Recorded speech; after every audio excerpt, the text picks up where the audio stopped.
الحمدللہ وحدہ والصلاة والسلام علی من لا نبی بعدہ وعلی آلہ واصحابہ الذین اوفوا عہدہ اما بعد فاعوذ باللہ من الشیطان الرجیم بسم اللہ الرحمن الرحیم ان اللہ وملائکتہ یصلون علی النبی یا ایہا الذین آمنوا صلوا علیہ وسلموا تسلیما الصلاۃ والسلام علیک یا سیدی یا رسول اللہ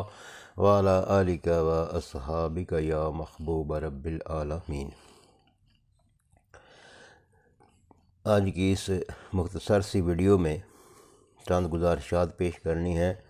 کہ اللہ تبارک و تعالیٰ کی وجہ سے کسی سے محبت رکھنا اور اللہ تبارک و تعالیٰ اور اللہ کے رسول صلی اللہ علیہ وسلم کی وجہ سے کسی کے ساتھ نفرت اور بغض رکھنا، اور ایسا کرنے سے ملتا کیا ہے۔ جو لوگ اللہ اور اللہ کے رسول صلی اللہ علیہ وسلم کی محبت کے تحت کسی کو اپنا دشمن یا اپنے خلاف سمجھتے ہیں یا اس کے خلاف کوئی بات کرتے ہیں، تو ایسا کرنے سے اس کو ملتا کیا ہے، اور جو اللہ اور اللہ کے رسول کے دشمنوں، گمراہوں، بدعتیوں یا ایسے جو اللہ اور اللہ کے رسول صلی اللہ علیہ وسلم کی گستاخیاں کرنے والے ہیں، تو ان سے محبت رکھنے والوں کے لیے یہ کون سی وعیدیں ہیں۔ اور اس ساری گفتگو جو ہے انشاءاللہ اس میں چند آیات مبارکہ بھی ہوگی، چند حدیث طیبہ بھی، اور بالخصوص سیدنا غوث اعظم رضی اللہ تعالیٰ عنہ کا پیغام جو ہے اس حوالے سے وہ بھی میں آپ کے ساتھ شیئر کروں گا۔ تو سب سے پہلے اللہ کے محبوب علیہ الصلوۃ والسلام کا فرمان عالی شان سماعت فرمائیں، جو کہ مشکوٰۃ شریف میں موجود ہے۔ حضور صلی اللہ علیہ وسلم نے حضرت ابو ذر سے فرمایا کہ تم جانتے ہو کہ ایمان کی کون سی شاخ زیادہ مضبوط ہے؟ تو حضرت ابو ذر نے جواب دیا کہ اللہ اور اس کا رسول ہی بہتر یا زیادہ جاننے والے ہیں۔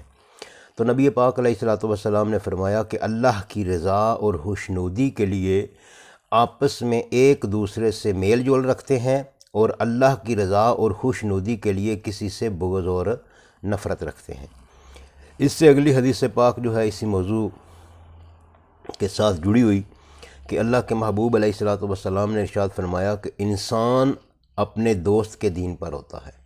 تو ان حدیث طیبہ کی روشنی میں سب سے پہلی بات کہ اللہ اور اس کے رسول کے لیے کسی سے محبت رکھنا یا بغض رکھنا، اور دوسرا کہ جن لوگوں کے ساتھ آپ کا بیٹھنا اٹھنا ہے، تعلق ہے، رشتہ داری ہے، یا آپ رشتہ داری کرنا چاہتے ہیں یا آپ ان کو اپنا دوست بنانا چاہتے ہیں، تو اس حوالے سے اس حدیث طیبہ کو جو ہے وہ سامنے رکھنا چاہیے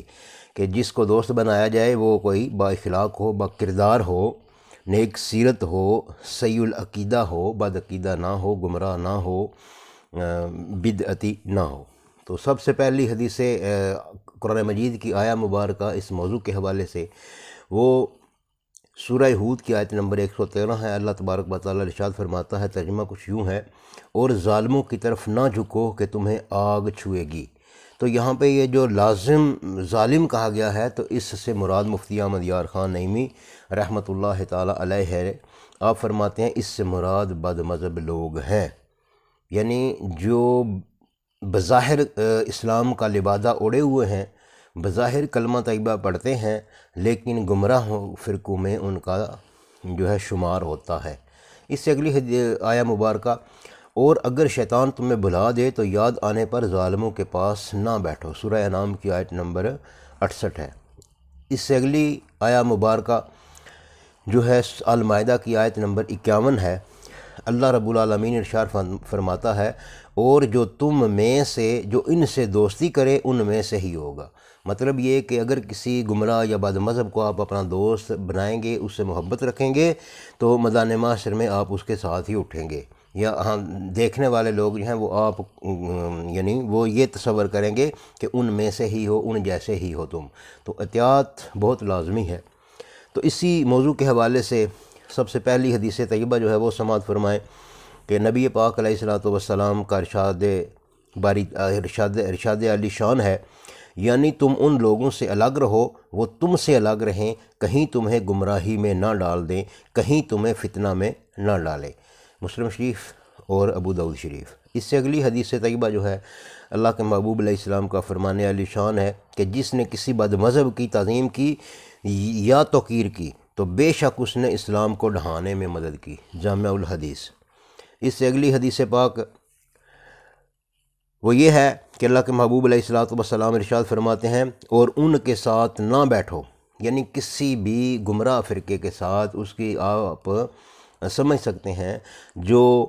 صحابہ کرام کے خلاف بکواس کرتا ہو، جو اہل بیت اطہار کے خلاف بکواس کرتا ہو، جو اولیاء اللہ کے خلاف بکواس کرتا ہو، جو اللہ اور اللہ کے محبوب کی بارگاہ عالی میں گستاخیاں کرے، تراجم میں ایسے ایسے لفظ بولے جو اللہ کی شان کے لائق نہیں ہے، اللہ کے محبوب کی شان کے لائق نہیں ہے، تو ان کو آپ پرکھ سکتے ہیں۔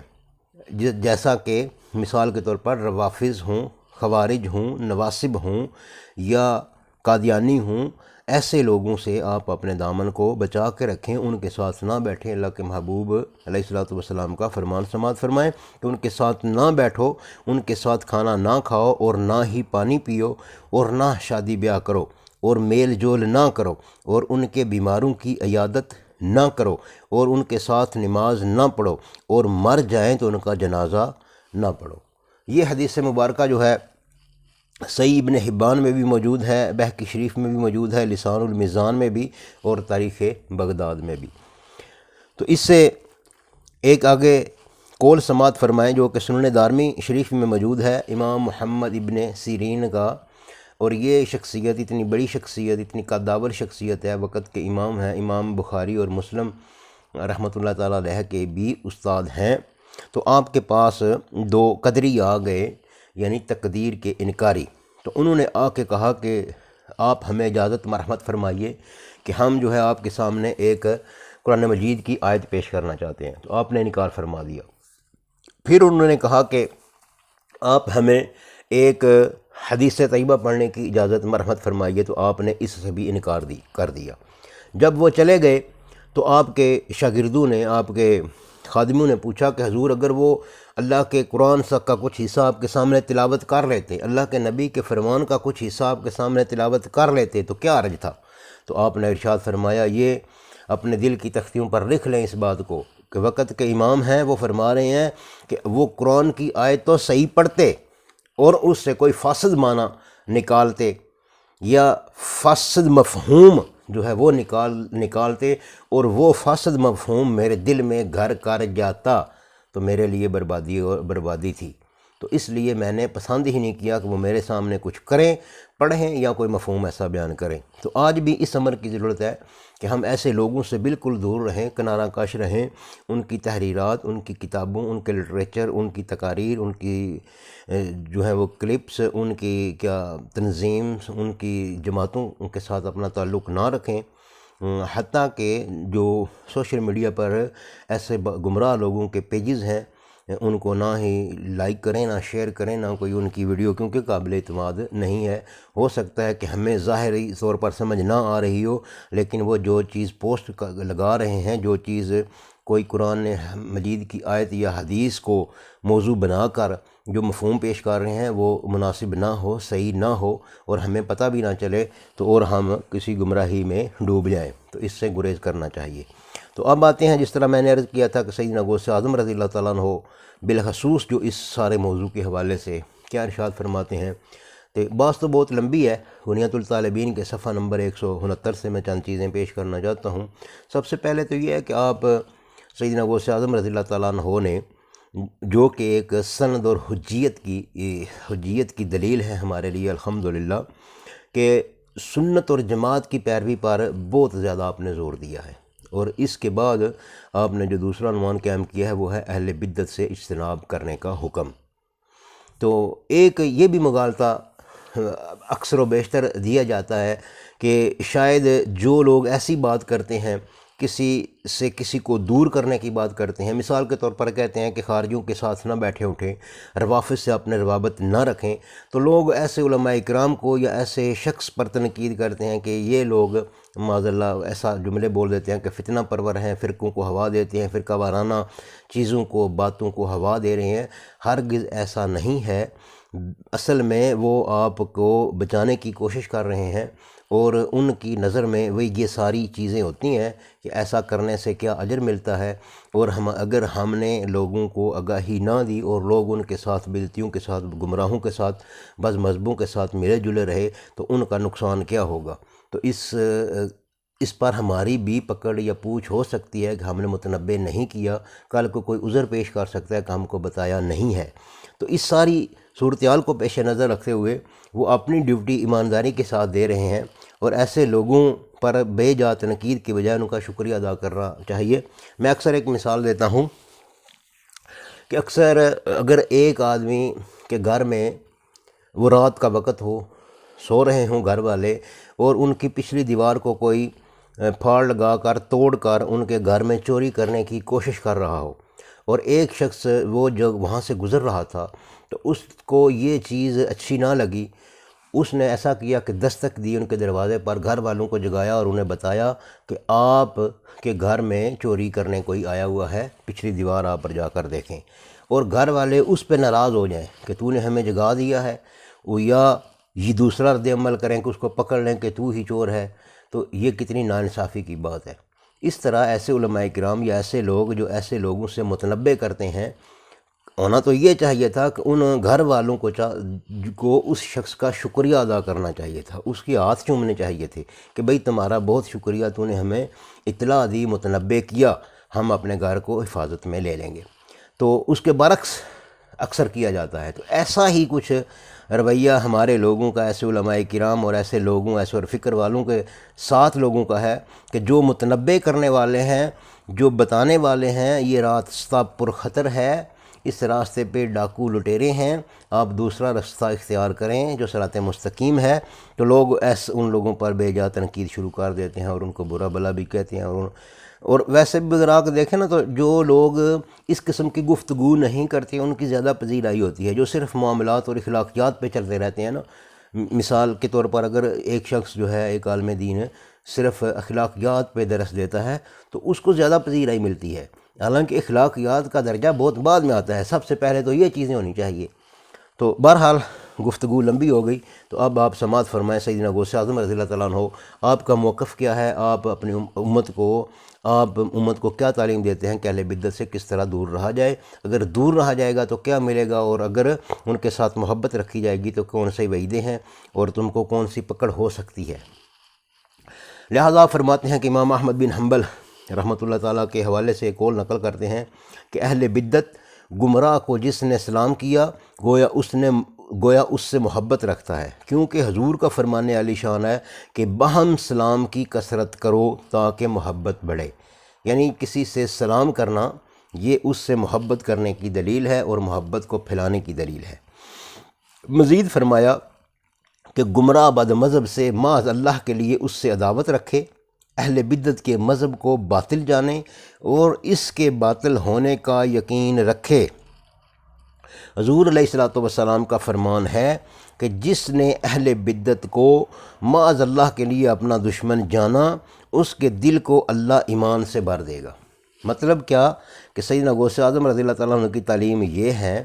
کہ آج ہم ان کے نام کی 11ویاں تو کھاتے ہیں، نام ان کا بڑا لیتے ہیں، استعمال کرتے ہیں، لیکن آپ کی تعلیمات پر بھی ہمیں عمل کرنا چاہیے کہ ایسے لوگ، ایسے علماء کرام جو باطل مذاہب والوں کا رد کرتے ہیں، ان کے خلاف تقاریر کرتے ہیں، تحریرات لکھتے ہیں، لوگوں کو متنبع کرتے ہیں، تو ایسے لوگوں پر اللہ کی طرف سے کون سا انعام ہوتا ہے؟ اور یہ فرقہ واریت نہیں ہے، یہ اصل حقائق ہیں، یہی اصل میں تبلیغ ہے، یہی اسلام کا مزاج ہے کہ گٹ مٹ نہ کیا جائے، جو مخلصین ہیں وہ الگ ہوں، جو مومنین ہیں وہ الگ ہوں، اور جو منافقین ہیں وہ الگ ہوں۔ تو اسی طرح آپ آگے مزید ارشاد فرماتے ہیں کہ ایسا شخص اس کے دل کو اللہ ایمان سے بھر دے گا، اور جو شخص ان کو خدا کا دشمن جان کر ملامت کرے، اللہ تبارک و تعالیٰ قیامت کے دن اس کو امن و امان سے رکھے گا۔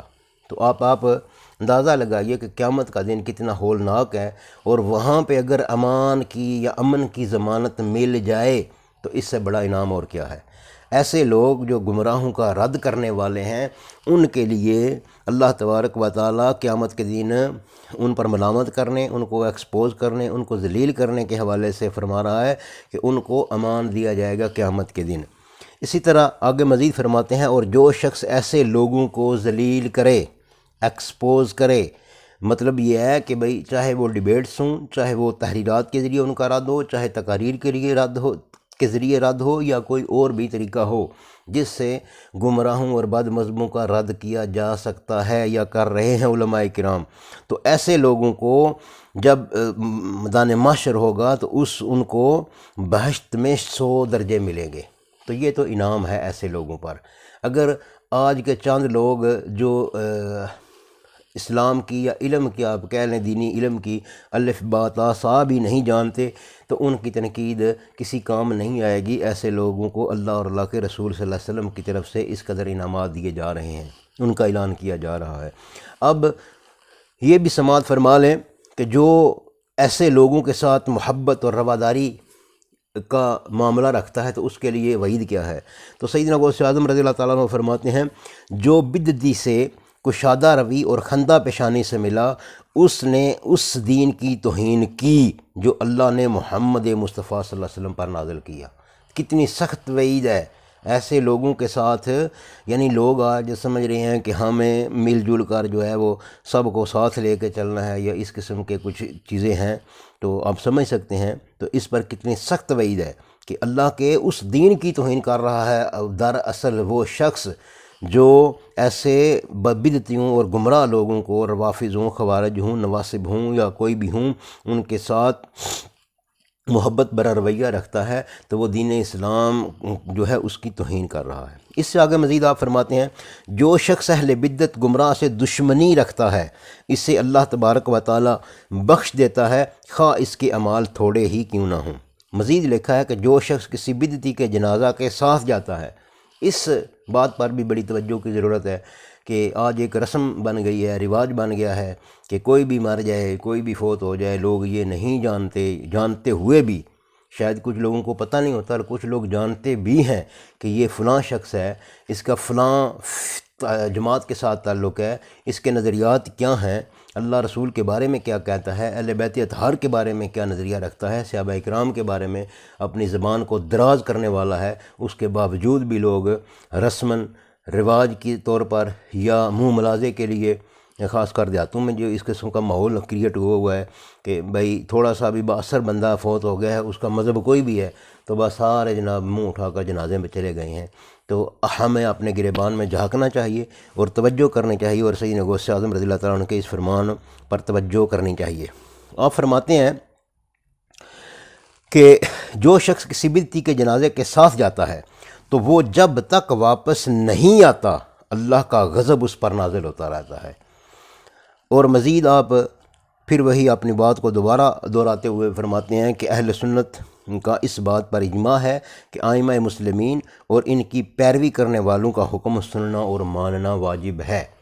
تو اس لائن پہ جو ہے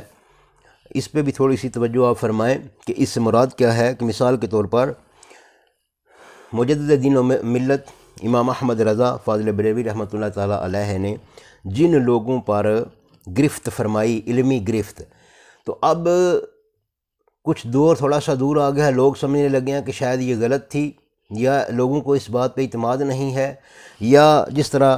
اس سے پہلے بزرگان دین ہمارے گزر گئے، جس طرح سیدنا غوث اعظم رضی اللہ تعالیٰ عنہ، امام محمد بن حنبل رحمۃ اللہ تعالیٰ کا میں نے نقل کیا، اس کے علاوہ امام محمد ابن سیرین کا قول نقل کیا۔ تو یہ مطلب ایسے بزرگان دین، ائمہ دین کی اتباع کرنا ہمارے لیے لازم اور واجب سیدنا غوث اعظم قرار دے رہے ہیں۔ تو ہم کیا کر رہے ہیں اپنی طرف سے کہ نہیں ایسے لوگوں نے شاید کوئی غلطی ہو گئی ہے، یا کوئی فتویٰ لگانے میں یا ان کی علمی گرفت کرنے میں تھوڑی سی جلد بازی سے شاید کام لیا، ایسا نہیں ہے۔ ہم اس قابل نہیں ہیں کہ ان ساری باریک باتوں کو سمجھ سکیں۔ ہمیں چاہیے کہ ہم آنکھیں بند کر کے اپنے ایسے اکابرین جو ہیں، جس طرح جن کے نام میں نے لیے ہیں، اس کے علاوہ بھی لوگ ہیں جس طرح سیدنا داتا علی اجویری رحمۃ اللہ تعالیٰ علیہ، سیدنا پیر مہر علی شاہ رحمۃ اللہ تعالیٰ علیہ، دیگر علماء کرام اور مشائخ ہمارے ہیں، تو جنہوں نے اپنی پوری زندگیاں جو ہیں تبلیغ دین اور اسلام کی اشاعت کے لیے وقف کیں، اور بالخصوص جو امت مسلمہ کے ان کے دور میں مسائل تھے ان کو ڈسکس اور اجاگر کیا۔ تو ہمیں چاہیے یہی کہ آنکھیں بند کر کے ان کی تعلیمات پر عمل کریں، نہ کہ اپنی طرف سے ہی سب کو صحیح قرار دے کے جو ہے وہ کسی بربادی کا سبب بن جائیں، یا کسی ایسی گمراہی میں ہم بھی ڈوب جائیں جو ایسے کسی آدمی کو اپنا دوست یا پیشوا بنا لیں جو گمراہ ہے، اور خود بھی گمراہ ہوں اور اپنے ساتھ والوں کو بھی گمراہ کر رہے ہیں۔ اللہ تبارک و تعالی ہم سب کو عقیدہ اہل سنت و جماعت پر قائم دائم رہنے اور اس پر عمل کرنے کی توفیق عطا فرمائے۔ وآخر دعوانا ان الحمد للہ رب العالمین۔